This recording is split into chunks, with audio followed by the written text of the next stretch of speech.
Okay, it's Lamont White, the gay dating coach. I'm here with It's Jack Hiller Classic. Jack. Your name was what? Lamont White, the gay dating coach. Okay, I'm not gonna do that. Oh, you don't want to do any questions? Yeah, if it's related to homosexuality, I mean. Oh, okay.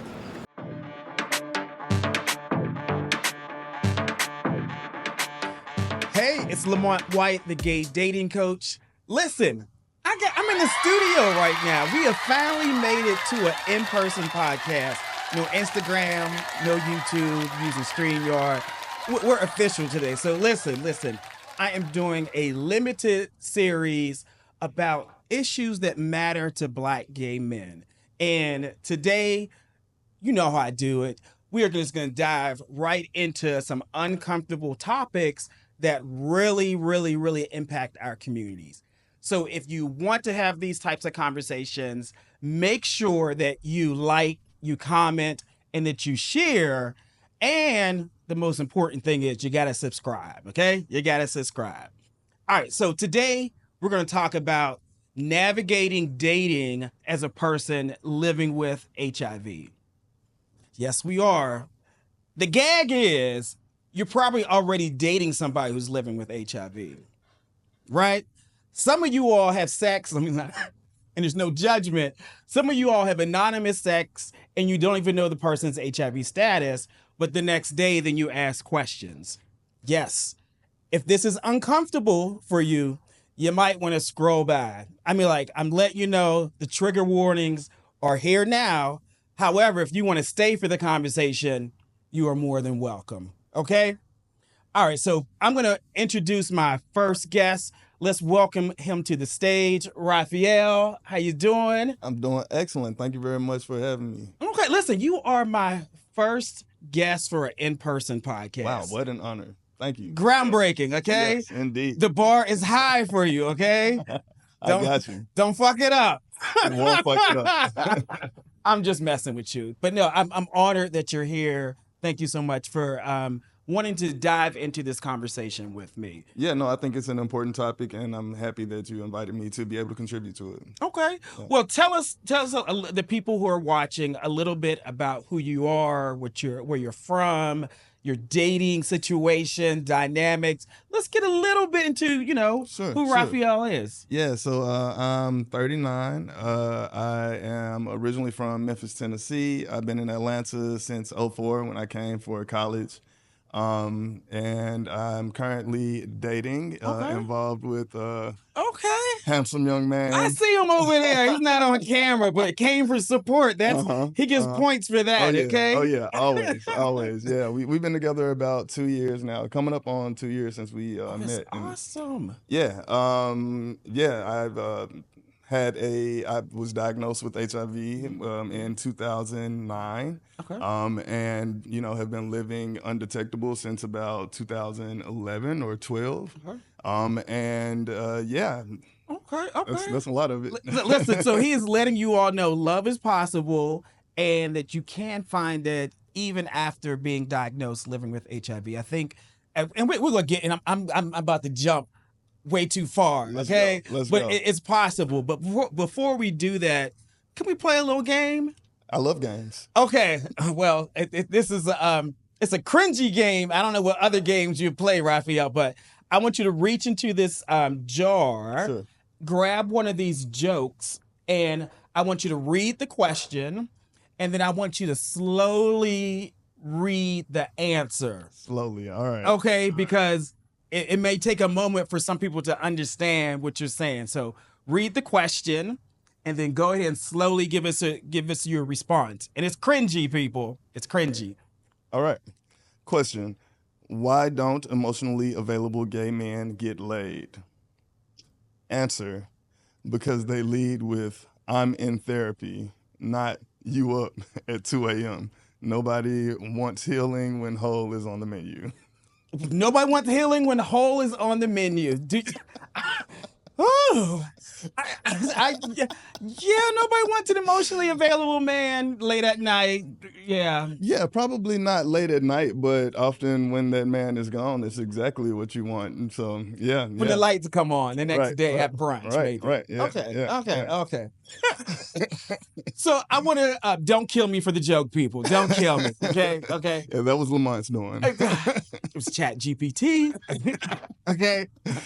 So I want to talk about like HIV disclosure. Sure. I know in different states it's a requirement to disclose your HIV status if you're planning to have sex with somebody or share needles.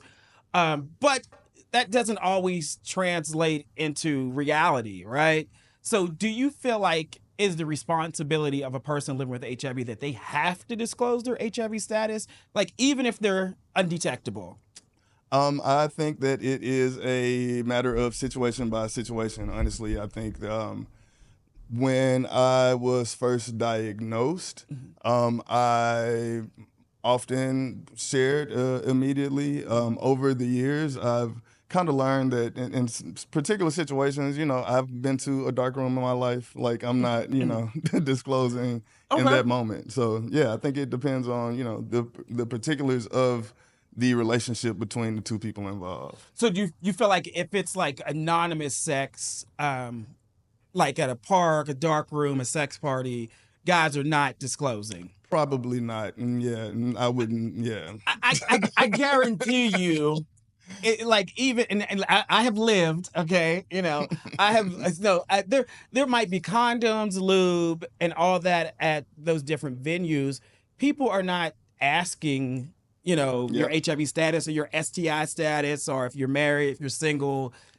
None of the above. Yeah. Yeah. And people with all different types of statuses and all those different categories are probably more than likely going to be at those venues, Yeah. right? So, yeah, I mean, I think that if for those of us who are concerned, we know what the correct things to do. Use the items that are provided, right? So, more than likely, I wouldn't encourage, and I certainly have not disclosed Yeah. if I'm in that type of environment. Okay. Yeah. Now, what about if you are at like if you're using a dating app, or if you go on a date, like say if you met a guy at Bulldogs, Sure. you exchange some flirts, contact information. He's like, oh, I want to go to brunch. Let's meet up for brunch. When in that process, if at all, do you disclose your HIV status? For me personally, honestly, I've come to the decision that the time to disclose is when I feel like I want more out of the relationship than, something that is trivial or menial. So my partner and I met at the Model T on Boulevard. So the Model T is, listen, you've been at Atlanta a long time. So the older guys, that's me. We used to go to Bulldogs. We don't go there anymore. We go to Model T now. That's what we do. That's Yeah. where you find the daddies. Yes. You can get your mortgage paid over there. So we met at the Model T, and honestly, I don't think he's uncomfortable with me disclosing that we hooked up the first night that we met. Like, it was very heavy flirtation, not necessarily considering anything, more intimate or more serious than that. And that lasted, for a couple of weeks before we decided to like hang out and spend some time together. And I think probably, honestly, I don't remember when I disclosed, but I'd imagine it was probably sometime after that initial, like, okay, we're going to hang out. I like hanging out with you. Maybe we want to see where this goes. Sometime when the conversation became more serious is when I chose to disclose. Yeah. I think there are a lot of things that you have to consider before disclosing your HIV status, right? Because, like, once you tell somebody that, there's nothing you can do with that information anymore. Like, they can share that with anybody. And you know how some of the gays, you all whisper, and I say you all, how we whisper and we gossip. So if you disclose to like someone you just met 30 minutes ago, now that person has key information about you that he can share with anyone. That can be unfortunately used against you either in that immediate moment or, in some time afterwards, right? So yeah. I feel like you should, as a dating coach, I always suggest that you read the room, like read the damn room, like ask questions like, hey, what's your knowledge of HIV? How often you get tested? Do you know anybody living with HIV? And if that person is so uncomfortable with those questions, then like, nah, this is not probably the best person to share your information with, and you may or may not want to move forward with anything serious with that person. With that person anyway, right? I mean, I think another thing to think about is the context, right? Like so I said, my partner and I, my current partner, when we met, it was definitely just fuck buddies, right? So like, and the first time we met, it was kind of on a random hookup, right? So like, just like at the sex party, I'm not, telling my random hookups, like just because we're doing it twice a week, don't mean, you need to know all the information about me. Right. So let's talk about that. I feel like gay men are comfortable with having anonymous sex. They're into different kinks like piss play. What else? What are some stuff? Feet play. What are some other kinks? I mean, the big one now is man scent, right? Like, God, no. Yes, I don't know. My bad.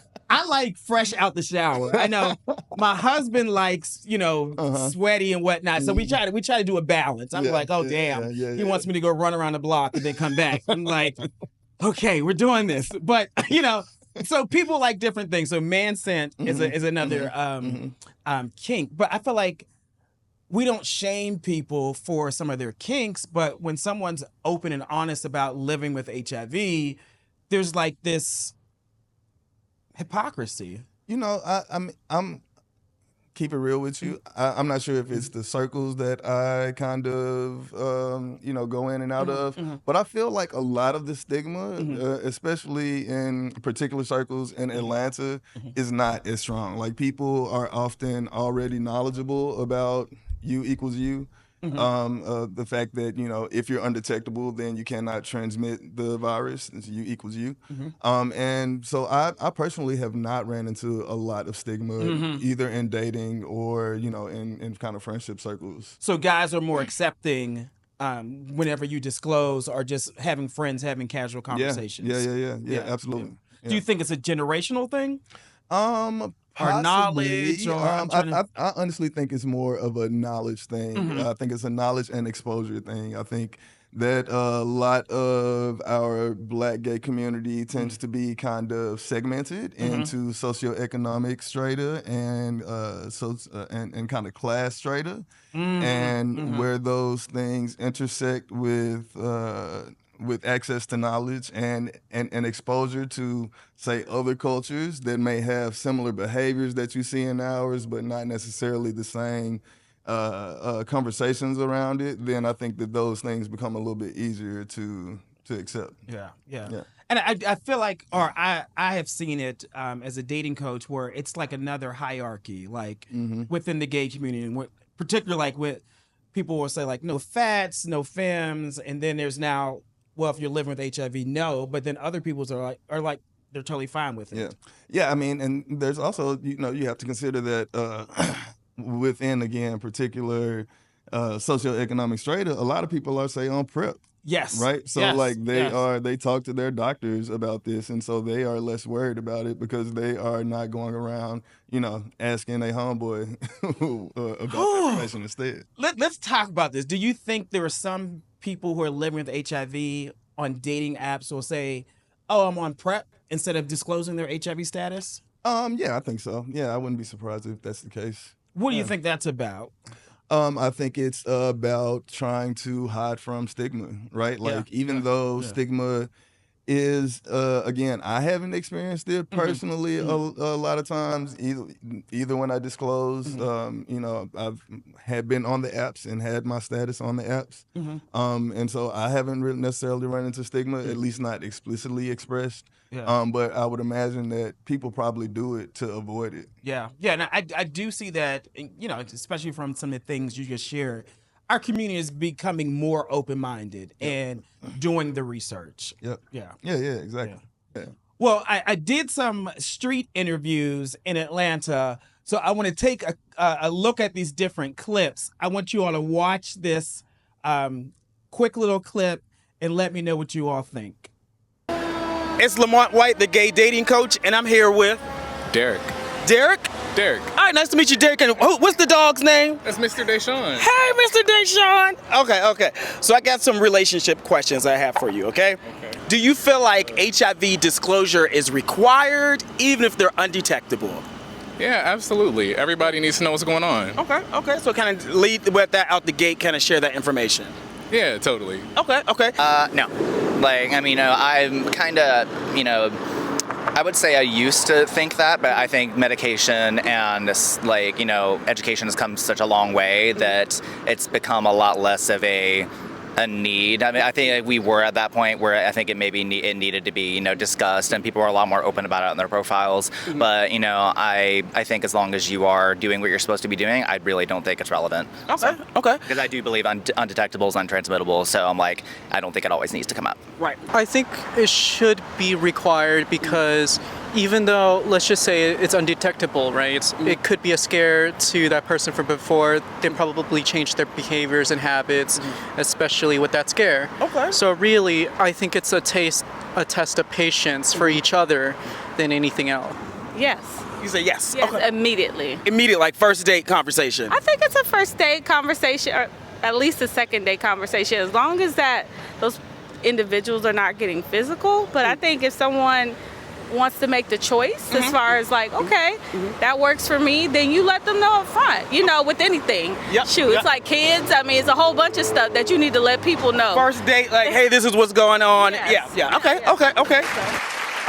I want you all to tell me what you think about the clip. I definitely want you to comment, like, and share. I know you all have opinions, so let me know what you think, okay? Let me know.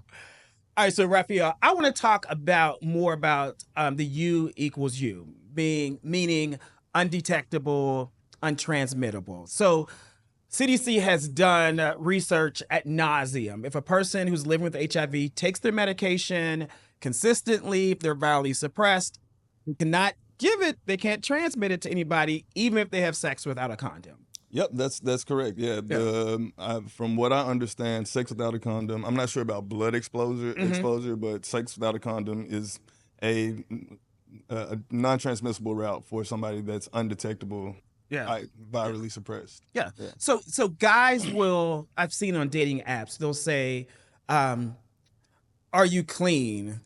But don't ask specifically what is your STI, your HIV status, or they'll say, "I'm a top, I can't get it."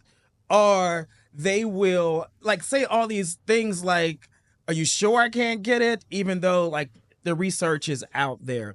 And I just wonder what is it, what's going on there? Is this something that is rational, or is it more emotional that's going on here? Yeah. I mean, I suppose probably to the people that are saying it, they probably feel like it's rational, right? Like they feel like the rational thing to do is to try to protect themselves. But obviously, when you are foregoing information that is, validated and true, and instead relying on, just your feelings, then I don't know if I would describe that as a rational response. Yeah. And here's the thing. I respect people's preferences. Absolutely. But some people who make those statements, they'll let a drunk person drive them home and trust that they'll get home safely, then trust the science that has been proven. A bunch of those people are the drunk person driving the tailpipe. They're the same people. They're the same people. Okay. So, yeah. Okay, they're the same people. But I think dating someone who is living with HIV is a revolutionary act. Yeah, and I think that that's true whether or not you yourself are living with HIV, right? For discordant and seroconcordant couples, right? If you both of y'all have the same status or not. Yeah. I mean, I think especially given the high rates of new cases in Atlanta, which is kind of crazy given all the tools that we have to prevent it. Dating someone with HIV and disclosing and actually talking about it, I think can help decrease the stigma and hopefully help decrease some of the transmission. Because really, the reason that people are transmitting the disease are shame, what's associated with Yes. less adherence to the medication and or less disclosure and or not asking, Yeah. right, and getting exposed when you don't have to. Yeah, so I think it's more about figuring out ways in our community that we can make it safer for people living with HIV to disclose that information. Yeah. And I feel like if we continue to gossip, ignore, not talk about it, then how do you ever expect someone living with HIV to say anything, right? Yeah. And when I said I think it's a revolutionary act to date someone living with HIV, I'm not saying like the person that decides to date somebody who's living with HIV is a superhero. I'm not saying that. I'm just saying you're an adult. like you're a rational thinking adult who understands the knowledge. Yeah. I mean, they say that, I agree that black men loving black men is a revolutionary act, right? Because it gives us a chance to show the world that we are better than what they think we are. Yeah. Have you ever dated someone who felt like they were doing you a favor by dating you because of your status? So when I was diagnosed, I lived in St. Louis. So I said I've been here since '04, but I took a break a couple times and moved away. So I lived in St. Louis when I was first diagnosed. And I think that there was a time where that happened, and I broke up with that very quickly. Okay. Yeah. I'm about to beep that out, but we'll be fine. Well, listen, I really appreciate you being a guest today. I think you dropped some great knowledge for individuals. I think that we need to have more conversations like these. I feel like we also need to see that love is possible with living with HIV. I think sometimes people say, oh, once there's a diagnosis, you're never going to find love. Yeah. But that's not the case. Some takeaway points for people who are watching. Come here a little closer. This is going to hurt a little bit, okay? If you don't know what undetectable means, get out of the damn dating scene, okay? If you rather someone lie to you about their HIV status, you should not date. And those who are living with HIV, it does not mean love is not possible for you. It just means that you have to do a little bit more work, and the people in our community have to do extra work to be open-minded. So it's a collective effort for us learning more about HIV and loving and supporting each other. I'm out. Congratulations on our first episode. Indeed.